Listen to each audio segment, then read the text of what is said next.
Congress party అంటే నమ్మకం, భరోసా.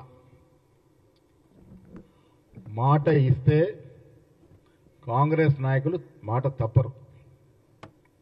అది ఎంత కష్టమైనా, నష్టమైనా, ఎంత ఇబ్బంది అయినా ఒక మాట ఇచ్చి ఎన్నికల్లోకి వచ్చి గెలిస్తే మాట తప్పరు కాంగ్రెస్ వారని నమ్మకాన్ని కలిగించే విధంగా రేపు జనవరి 26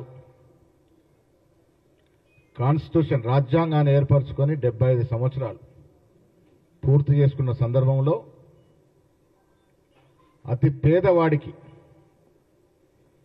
తెలంగాణ రాష్ట్రంలో ఎన్నికలకు ముందు కాంగ్రెస్ పార్టీ ఇచ్చినటువంటి 6 గ్యారంటీలు హామీలు, దానిలో ముఖ్యంగా అతి పేదవాడికి సంక్షేమం అందాలి, అతి పేదవాడికి ప్రభుత్వ ఫలాలు అందాలి అనే ఒక దృఢ సంకల్పంతో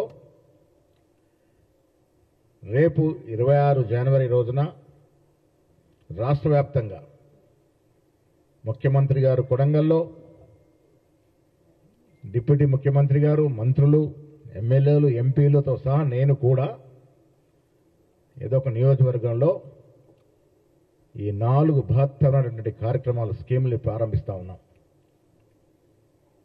మిత్రులారా, మీకు తెలుసు కాంగ్రెస్ పార్టీ ఎన్నికలకు ముందు 2023లో ప్రజల అవసరాలని, ప్రజా ఆకాంక్షల్ని, ప్రజల ఆశయాల్ని గుర్తించి మేనిఫెస్టో పొందుపరచడం జరిగింది.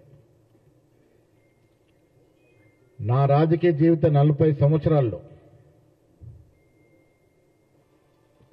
ఇంత ఘనంగా తెలంగాణ రాష్ట్రానికి పెట్టుబడులను తేరడమే కాకుండా ఇంత బృహత్తమైనటువంటి సంక్షేమ పథకాలు ఇవ్వడము, అది సాధ్యపరచడం అనేది నా రాజకీయ జీవితంలో మొదటిసారిగా చూస్తా ఉన్నాను.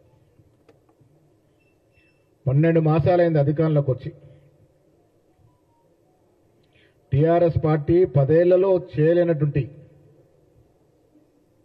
కార్యక్రమాలన్నీ కూడా ప్రజలకి చేరులోకి తీసుకెళ్తూ మేము ఇచ్చిన వాగ్దానాన్ని పూరిస్తున్నటువంటి శుభ సందర్భం.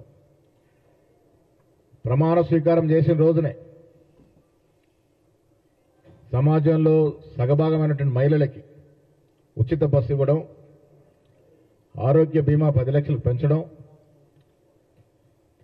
ఉచితంగా 200 యూనిట్ల లోపు కరెంటు కాల్చుకుంటే ఉచితంగా కరెంటు సరఫరా చేయడం, ఆ తర్వాత దాదాపు 22,000 కోట్లు రుణమాఫీ చేయడం,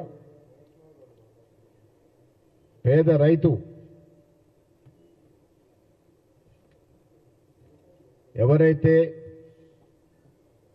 వ్యవసాయం నమ్ముకొని జీవనం సాగిస్తున్న రైతులకి రైతు భరోసా కింద 12,000 రూపాయలు ఇవ్వడం, నిరుపేదలైనటువంటి రైతులేని భూములకి, భూమి లేని రైతులకి ఇందిరమ్మ ఆత్మీయ భరోసా కింద మరొక 12,000 ఇవ్వడం. ఇవాళ ప్రజలు 10 ఏళ్లుగా ఎదురు చూస్తున్నటువంటి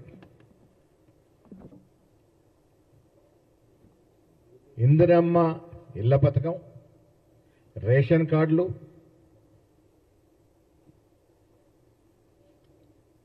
రేపు ఘనంగా ప్రారంభించుకోబోతున్న సందర్భంగా నేను తెలంగాణ ప్రజలకి ఈ శుభవార్త తెలియజేస్తూ, ప్రజలందరూ కూడా పండుగ జరుపుకోవాల్సిన తరుణం ఇది. పార్టీ శ్రేణులు, మంత్రులు, ఎమ్మెల్యేలు, ఎంపీలు, డీసీసీ అధ్యక్షులు, అనుబంధ సంఘాల అధ్యక్షులు అందరూ కూడా ప్రతి గ్రామంలో పండుగ జరుపుకోవాల్సిందిగా పిలుపునిస్తా ఉన్నాం.